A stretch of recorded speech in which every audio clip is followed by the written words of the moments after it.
Hello, this is Dr. Jim Sharps again at the IIOM YouTube channel.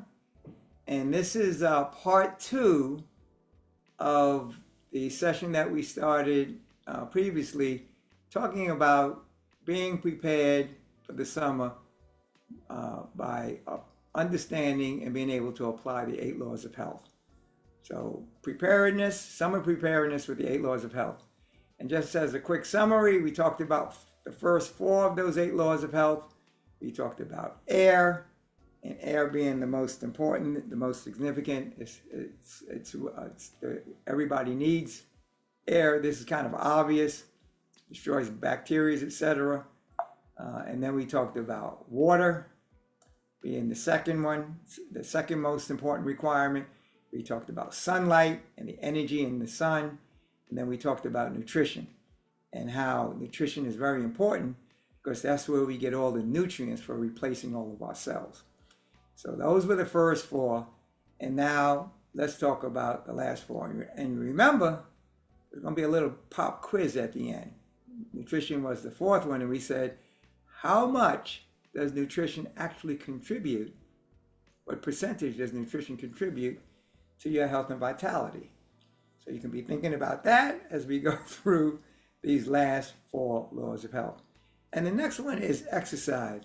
And exercise is really movement of any kind. And movement is absolutely necessary for optimum health and vitality. And the key is you want to use as many muscles as is practical.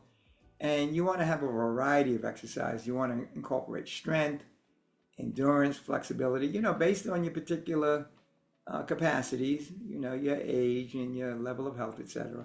But you want to get some level of exercise in. And it provides a lot of benefits. Obviously, it helps with the respiratory system. The lymphatic system is only engaged through movement. And so the lymphatic system is engaged, and that's important for moving those toxins out of the body. So the poisons are moved from the blood system into that lymphatic system, and the lymphatic system carries it out to those organs of elimination. It's important for cardio health. Natural exercises are the best, like walking. The very first exercise at creation was gardening. So gardening, walking, but any kind of exercise, and it should be at least 20 to 30 minutes, 3 to 5 times a week. If you can get in 6 times a week, that's fine. But that is a very key element to health and vitality. So that's the 5th law of health. The 6th one is rest. And this is one that people don't pay a whole lot of attention to. But rest is absolutely imperative for physical and mental health. You try going without rest for a few days and you'll find out how important it is. Actually, when you really think about it, it really is second only to air. About 24% of our energy comes from rest. And, basically what rest is doing is, while you're awake, you're really tearing down. Smelling, eating, walking, all these things are called catabolic activities. They're breaking down things. During rest, you are involved in what is called the catabolic system, or the anabolic system, which is the restoration of all of that breakdown. And there's actually 4 stages of rest. But one of the important things about rest is, we were designed to go to sleep at night, not during the day. And it's tremendously important to the best of your ability to get that rest at night. And the best time to sleep, the most powerful restoration takes place, that anabolic activity, between the hours of 10 p.m. and 2 a.m. 9 p.m. is actually better, but 9 p.m. to 2 a.m. is when that melatonin really kicks in. You get that deep rest and that deep rebuilding. And it's kind of like 4 stages of sleep. And you kind of recognize that first stage, which is kind of light. and you can be awoken. Is that a word? Awoken. You can awaken, and then phase two is a little bit deeper level. You're kind of oblivious to things around you. And then at stage three is that delta wave activity where you're really relaxed. You can actually have muscle movement and all kinds of, you can be jerking, but it won't wake you up. But that deepest level of sleep, that fourth stage, is really most important. It's only about 20 minutes long, but it's where that most powerful set of healing and rebuilding takes place. So you want to go through all of those phases. They usually take about 90 minutes to 120 minutes a cycle. And you go through 4 to 6 of those cycles. That's where you get that 6 to 8 hours of rest during those cycles. But that last 20 minutes, but you gotta have to go through those phases. So if you're being awakened to go to the bathroom multiple times and all of that, it's very difficult to get through those minimum of 3 of those 90-minute cycles to get that deep level of rest. And you need daily rest and you need weekly rest. And so even though exercise is important, you want to have at least 1 day of rest because you need daily rest and you do need weekly rest. Okay, and then the next law, so that's the 6th law, is rest. The 7th law is the law of temperance, or what is called moderation or self-control.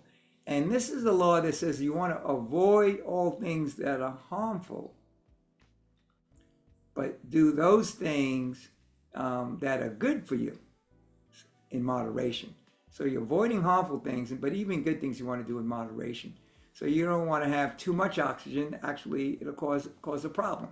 It'll cause systemic problems. You don't want too much sunlight. You don't want too much water. So you want to get that right amount.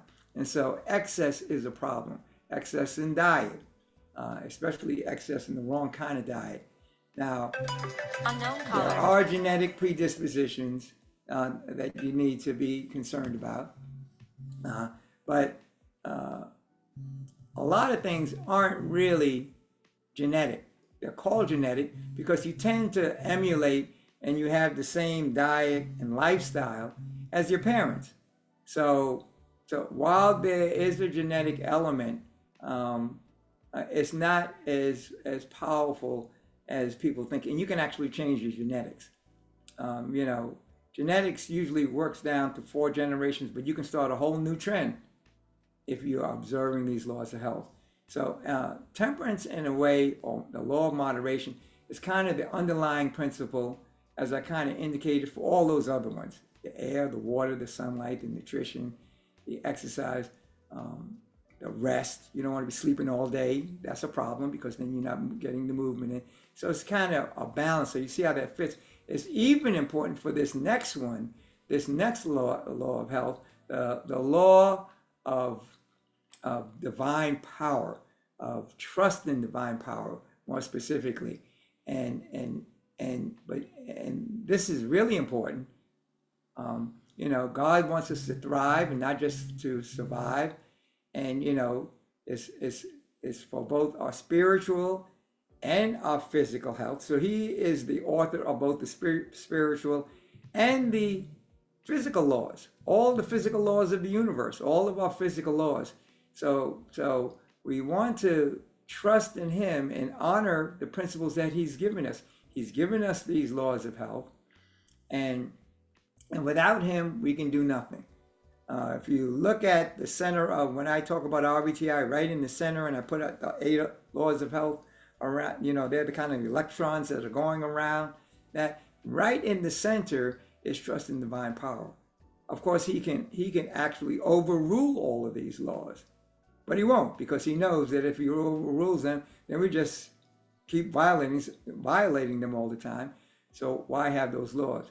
And just going back to the law of temperance again, very quickly, the law of trust in divine power is important, but you don't want to be so heavenly minded that you're not of no earthly good. So that has to be a balance also. So you can't be saying, oh yeah, well, I'm just trusting and obeying and praising, and I don't have time to work.